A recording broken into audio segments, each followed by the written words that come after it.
नमस्कार। Teachers academy online coaching institute से मैं हूँ अमरीश शुक्ला। मित्रों, कैसे हैं आप सब?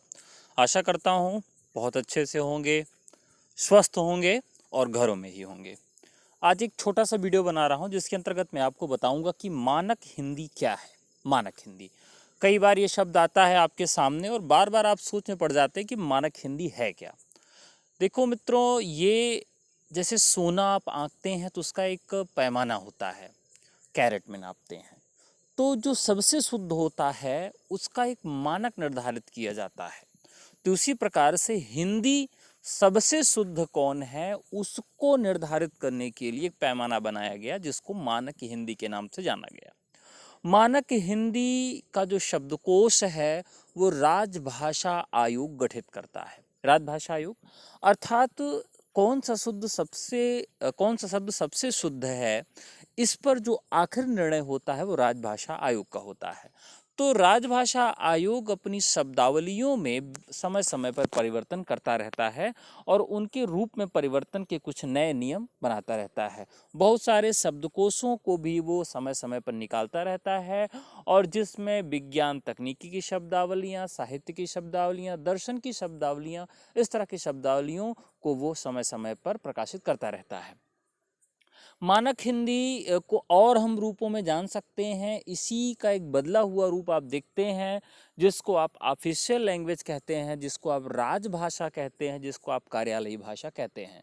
आप सब जानते हैं कि भारत में हिंदी राजभाषा के तौर पर प्रतिष्ठित है, जिसको ऑफिशियल लैंग्वेज या कार्यालयी भाषा के रूप में जाना जाता है।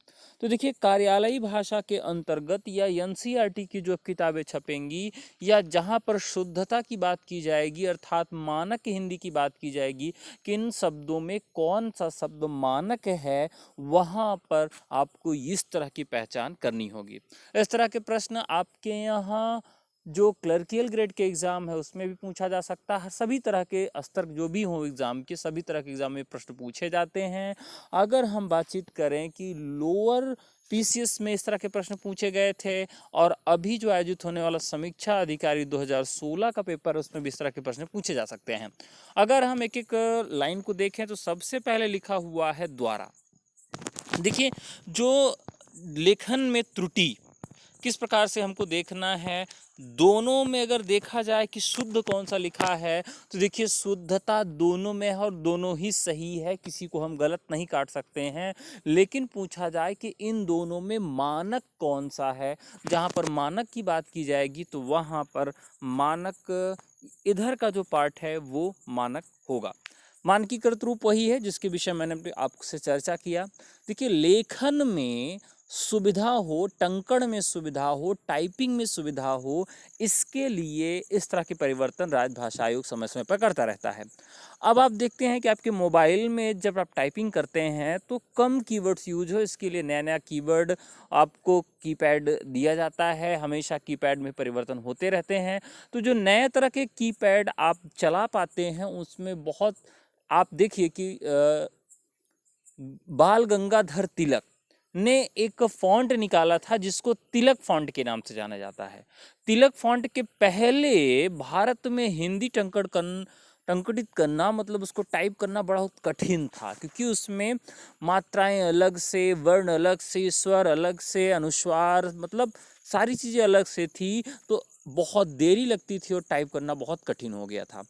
इसी सारी चीज़ों को देखते हुए हिंदी भाषा को मशीनीकृत करने के लिए, सरल करने के लिए राजभाषा आयोग ने मानक हिंदी शब्दावली में कुछ परिवर्तन किए हैं, जिसमें संयुक्त अक्षरों को भी हलंत के माध्यम से अलग करके लिखा जाएगा।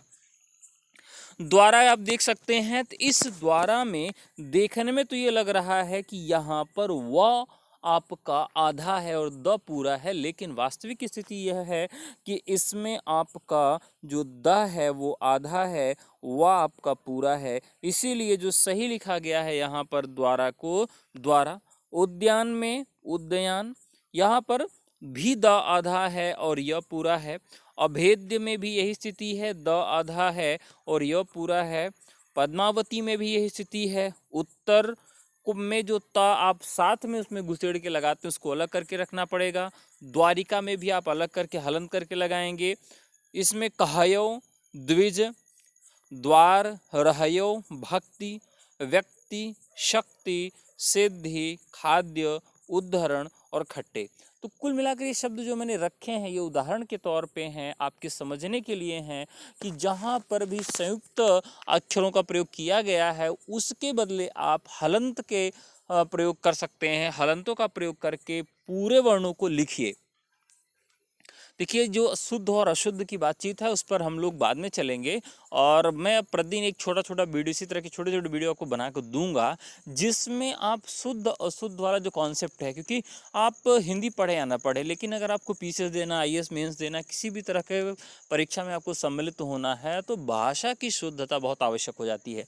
तो भाषा की शुद्धता और उसके जो विस्तार को जानने के लिए, आपकी भाषा में प्रवाह लाने के लिए आपकी वर्तनी दोष नहीं होना चाहिए। तो वर्तनी दोष को दूर करने के लिए मैं प्रयासरत रहूँगा कि लॉकडाउन के भीतर आपकी वर्तनी को मैं मजबूत करवा दूँ। तो चलिए, आज के लिए इतना ही, फिर मिलता हूँ एक नए टास्क के साथ। तब तक के लिए नमस्कार, जय हिंद।